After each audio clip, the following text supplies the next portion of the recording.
Work of the devil. Why? How could you?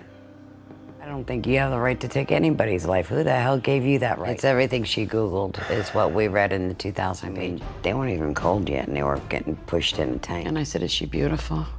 I love you, Mommy, and I'm sorry. Yeah, she was at the bottom of the drum. But he needed so much therapy after that. And Shanann said, it's okay now. And she said, guess what, Nana? And I said, what, Bella? And she said, unlock the darkest stories and unravel the mysteries with Dark Crime Box. Subscribe now and step inside the world of true crime like never before. I love them. They were mine. There's many times that I just feel like giving up. I felt my daughter's spirit the moment she died. Something woke me up, and I sat at the foot of, sat up, and a spear went through my forehead, and I heard the Holy Spirit say, Shanann. And I said, Holy, something happened to my daughter. I knew. I swear to God, I knew. I woke up Frankie. I woke up the whole house. I said, something's wrong with Shanann. I'm telling you, something's wrong. And We didn't know she was missing yet, We didn't know if it was a boy or girl yet. They had found out, but they were waiting to release it. Thursday night, they found out. Wow. And they were going to do a coming out party of being a boy, but they put that on freeze because he was being strange, distant. Yes. And Chris was saying, to protect himself, that the baby wasn't his, and then they tried to say that the baby wasn't alive. So I had to give rights of my grandson to the place to prove that the baby was alive, and it was. Home, they went to sleep, and the argument, I guess, started all over again. Her saying that, she knows he was cheating on her, to the effect of he would never see his kids again. And with that, he jumped on her and he strangled her and said he couldn't take his hands off her because he felt like something was holding him there. After he'd done doing that, he came back to the truck, took Celeste's Yankee blanket, and smothered her. In front of Bella. Took her up to the well, dropped her in, and then he came back to the truck, and Bella had said to her father that you're not going to do that to me what you did to Cece, are you, Daddy? Their feet were on their mommy, but they thought she was sleeping or sick. Yeah, well, you don't know what they thought, You can only imagine. It begins in the quiet hours before sunrise on August 13th, 2018. Frederick, Colorado. A small, peaceful town where houses sit neatly in rows, where families wave to each other from driveways, and where nothing truly terrible is ever supposed to happen. But that morning, inside one of those houses on Saratoga Trail, something was terribly wrong. A friend named Nicole Atkinson was worried. Her best friend, Shanann Watts, had missed a doctor's appointment. She wasn't answering calls and she wasn't replying to texts, something wildly out of character for a woman who lived by her phone. Shanann was 34, pregnant, and the mother of 2 little girls. Every detail of her life was organized, scheduled, and shared with the people she loved. Silence from her wasn't just strange. It was alarming. When Nicole arrived at Shanann's home, the front door was locked, her car still in the garage, and the children's car seats untouched. The house was eerily still. Nicole called the police, and an officer was dispatched to do a welfare check. Soon after, Chris Watts, Shanann's husband, arrived. He was calm, almost too calm, explaining that Shanann had taken the girl somewhere, that maybe she was visiting a friend. But as officers entered the home, that explanation began to crumble. Shanann's purse was inside. Her phone was there too, something she never left behind. Her wedding ring sat on the nightstand, glinting under the soft light of the bedroom. The officer's body camera captured it all. A pristine, untouched house that felt hollow, like life had simply vanished from it overnight. In that moment, the world didn't yet know it was standing at the edge of one of the most chilling family tragedies in modern true crime history. Chris Watts appeared devastated. He spoke to the officer, then to neighbors, pacing, folding his arms. The most important thing, I'm not sure, I'll just wait for you to ask questions, but I want them, wherever they're at, I have no inclination of where they're at right now. I've exhausted, every friend that I know of, and every friend that I have has called friends that Shanann has that maybe I didn't know about, and it's just like it's vanished. Like she's not, like when I got home yesterday, it was like a ghost town. Like she wasn't here, kids weren't here. I have no idea like where they went, and it's just earth-shattering. I don't feel like this is even real right now. It's like a nightmare that I just can't wake up. Shanann Watts was more than the smiling face seen on her Facebook videos. She was driven, loyal, and resilient, a woman who fought hard to build a good life. Diagnosed with lupus, a chronic autoimmune disease, she turned her struggles into strength, building a career through health and lifestyle promotion.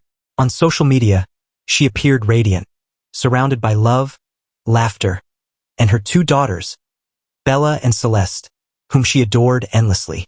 To her followers, the Watts family looked like a dream. A loving husband, beautiful children, a new baby on the way. But behind the lens, the dream was beginning to fracture. Chris Watts had once been the quiet, reliable husband, shy, soft-spoken, the kind of man who fixed things around the house and smiled for the camera. He was the calm to Shanann's energy, the quiet to her light. Yet in 2018, something began to shift. Friends noticed the distance. He'd lost weight, changed his appearance, and seemed emotionally detached. Shanann felt it too. She wrote messages to friends saying Chris wasn't the same, that she felt something was off. She tried to fix it, tried to talk to him, tried to hold their marriage together.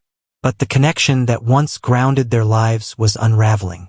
That summer, while Shanann took the girls to visit family in North Carolina, the space between them grew into a canyon.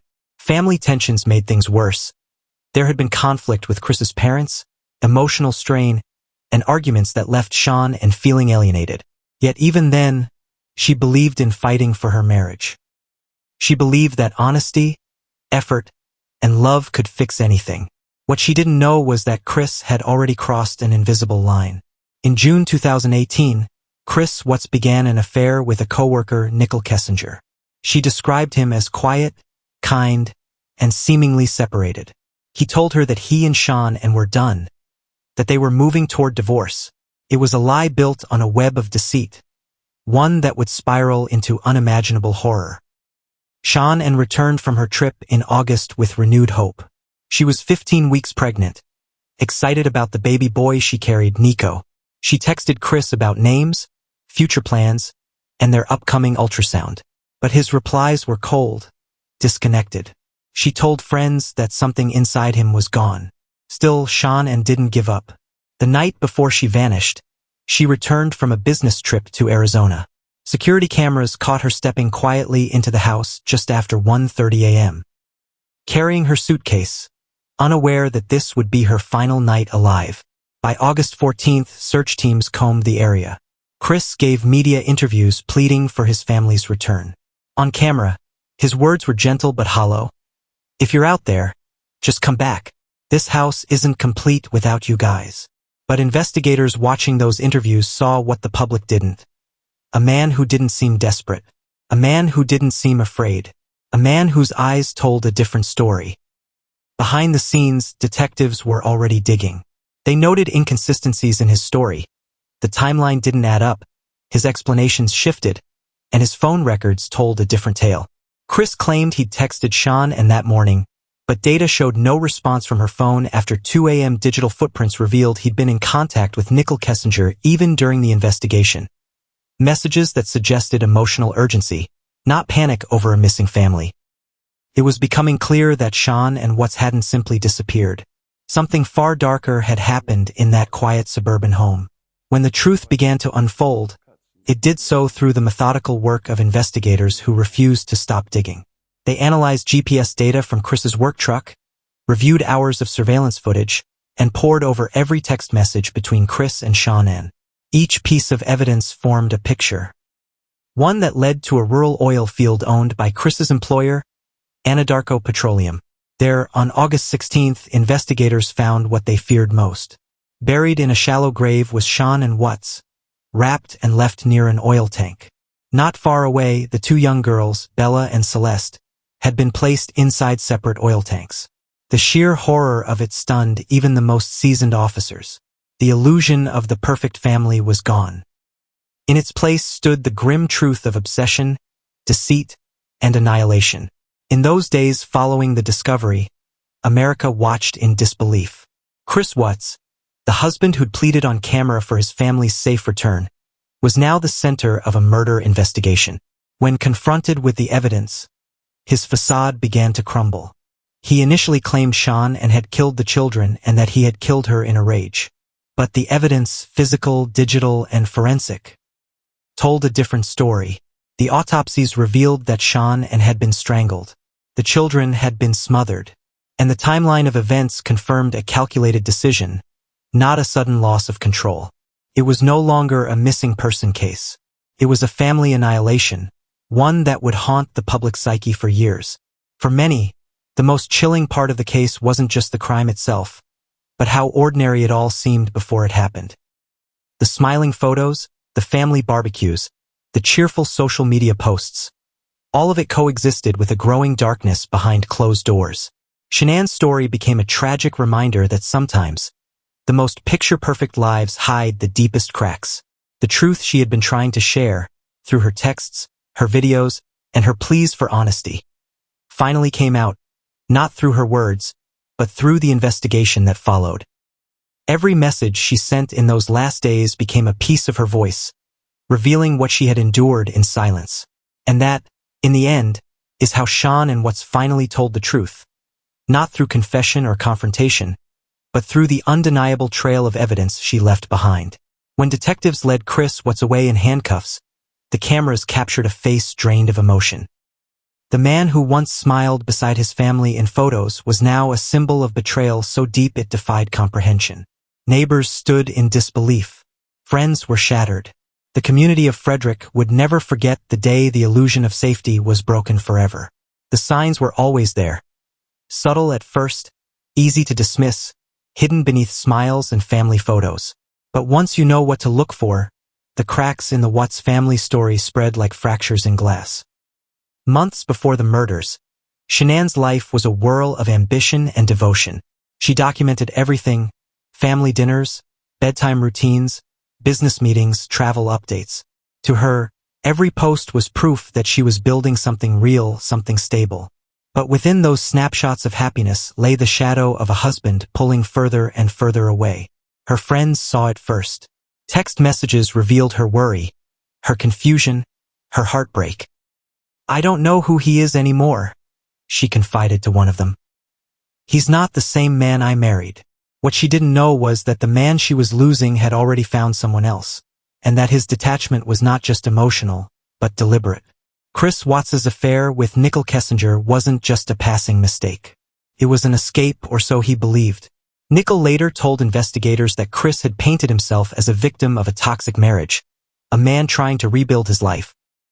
He claimed Shanann was controlling, that they were separated, that he was a single father of 2 little girls just trying to start over.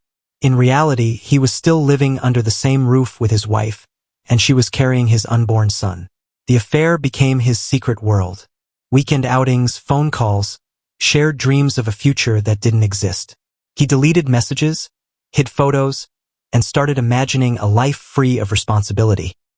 A fantasy where he could simply erase everything and begin again. But fantasy has a way of colliding with reality, and when it does, the damage is often irreparable. In early August 2018, as Shanann prepared to return home from her North Carolina trip, she could feel the distance more than ever. Her messages to friends carried a tone of quiet desperation. She sensed him slipping away and didn't know why. She told one friend, "He said he doesn't want the baby? He's changed so much." Yet even then, she believed she could fix it. She planned counseling, wrote heartfelt messages, and tried to rebuild what was already gone. When she returned to Colorado, she was met not with warmth, but with a wall of indifference. Chris barely touched her. He avoided intimacy, avoided conversation, and seemed consumed by something unseen. Behind her back, he was texting Nicole, making plans for the future while pretending to be the husband his wife still believed in. The red flags were waving everywhere, but Shanann's strength and optimism blinded her to the danger creeping closer. On the night of August 12th, Shanann flew back home from Arizona. It was late, past midnight, when she walked through the front door of their house. The lights were dim, the house silent. What happened next would never be fully known, but investigators pieced together a chilling timeline. The next morning, Chris claimed he and Shanann had an emotional conversation about separating. He told police it was mutual, calm, even peaceful. But forensic evidence, and later his own confession, would shatter that lie. In the early hours of August 13th, something inside Chris snapped. Whether driven by fear, resentment, or a fantasy of freedom, he made a decision that would end 3 innocent lives. Shanann, 15 weeks pregnant, was strangled in their bedroom, the very room she had decorated with warmth and care. There were signs of a struggle, but not enough to stop him. She never got the chance to scream for help. Their daughters, Bella and Celeste, were still asleep in their beds as their mother's life was taken. The innocence of that moment, the quiet trust of 2 little girls, would haunt even the investigators who uncovered what happened next. After killing Shanann, Chris began the process of concealment. Calm, methodical, and horrifying. He wrapped Shanann's body in a bedsheet, carried her down the stairs, and placed her in the back of his work truck. Then, in one of the darkest decisions imaginable, he brought his daughters with him, still alive, on the long drive to the remote oil site where he worked. The drive to Serva 319, the oil field owned by Anadarko Petroleum, was about 45 minutes. Forensic data from his work truck confirmed the route. The morning was still dark when he arrived. What happened next defies comprehension. At the isolated site, surrounded by nothing but open fields and silence, Chris murdered his daughters. Bella, the oldest, fought back. Bruises on her body showed signs of struggle. Her final words, later revealed by his own admission, were, "Daddy, no." He placed their small bodies into separate oil tanks and buried Shanann in a shallow grave nearby. The precision of his actions revealed something investigators would later call calculated detachment. Months later, from inside a Wisconsin prison, Chris gave a chilling confession to investigators. He admitted details he'd previously hidden, that he killed Shanann as she slept, that his daughters were still alive when he drove them to the oil site, and that Bella had fought for her life. The words were almost unbearable to hear. Even the agents interviewing him described the atmosphere as cold, lifeless, and haunting. There was no anger in his voice, only a hollow detachment. The confession ended speculation but deepened the horror. It painted a portrait of a man who had convinced himself that removing his family was easier than facing his own failures. He spoke of guilt, of finding God in prison, of wishing he could take it back. But for the families he destroyed, redemption was no comfort. In the aftermath, Shanann's story transformed from tragedy to testament. Her videos, once symbols of an ordinary suburban life, became pieces of evidence. Windows into her love, her resilience, and her attempts to save her marriage. What had once seemed like cheerful family moments now carried the weight of unspoken warnings. Viewers across the world replayed those clips, listening for signs, for clues, for anything that might explain the inexplicable. The public was divided between fascination and outrage. Documentaries, interviews, and online debates dissected every frame of the case. But through the noise, one truth endured. Shanann had lived her life with honesty, and it was her truth, not Chris's lies, that would define the story's legacy. Forensic experts later described the Watts case as a perfect storm of modern investigation. Digital data, surveillance footage, and psychological profiling combined to expose a killer who believed he could outsmart everyone. In the end, the very technology that connected their family, the phone records, the cameras, the texts, became the instruments of justice.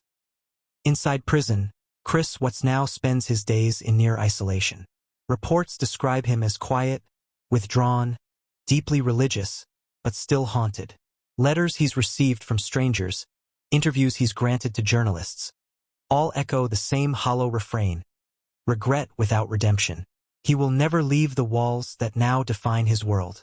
For Shanann's family, grief became a lifelong companion, yet they found purpose in sharing her story. Not as a tale of despair, but as a warning and a call for awareness. They founded charities, spoke publicly about domestic violence, and fought to ensure her name would not be remembered as just another true crime headline.